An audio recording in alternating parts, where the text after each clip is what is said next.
കൂട്ടുകാരെ, എല്ലാവരും എന്നാടുക്കുന്നു? ഞാനേ ഇന്ന് ചിക്കൻ ഷവായി ഉണ്ടാക്കാനൊന്ന് ശ്രമിച്ച് നോക്കുവാണേ. ഞാൻ മസാലയൊക്കെ പുരട്ടി 2 മണിക്കൂർ വെച്ച് കഴിഞ്ഞ് ചിക്കൻ പീസ് എടുത്ത് കുക്കറിൽ 2 വിസിൽ വെച്ചിട്ടുണ്ട്.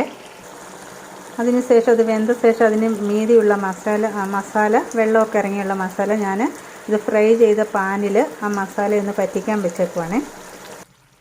ഈ നല്ല സ്പൈസി ഷവായി റെഡിയായി കേട്ടോ. ടേസ്റ്റ് ഒന്നും ചെയ്ത് നോക്കിയില്ല. ഇതിൻ്റെ കൂടെ കുക്കൂസൊന്നുമില്ല, ചപ്പാത്തി, പൊറോട്ട കിട്ടാനും വഴിയില്ല. ഞാൻ ഇന്ന് ഫസ്റ്റ് ടൈമാണേ ഇതിൻ്റെ റെസിപ്പി ഞാൻ ഇടാം കേട്ടോ. നല്ല ചൂട് ചിക്കൻ ഷവായിയും മയോണൈസും ഞാൻ ഉണ്ടാക്കിയതാണേ. എല്ലാവരും ഒന്ന് ട്രൈ ചെയ്ത് നോക്കണം കേട്ടോ. നല്ല ടേസ്റ്റ് ഉണ്ടെന്നാണ് തോന്നുന്നത്. മസാലയ്ക്കൊക്കെ നല്ല ടേസ്റ്റ് ഉണ്ട്, സ്പൈസി ആയിട്ട്. ഓക്കെ, എല്ലാവർക്കും ഇഷ്ടമായോ? കമൻറ്റിലൂടെ പറയണേ.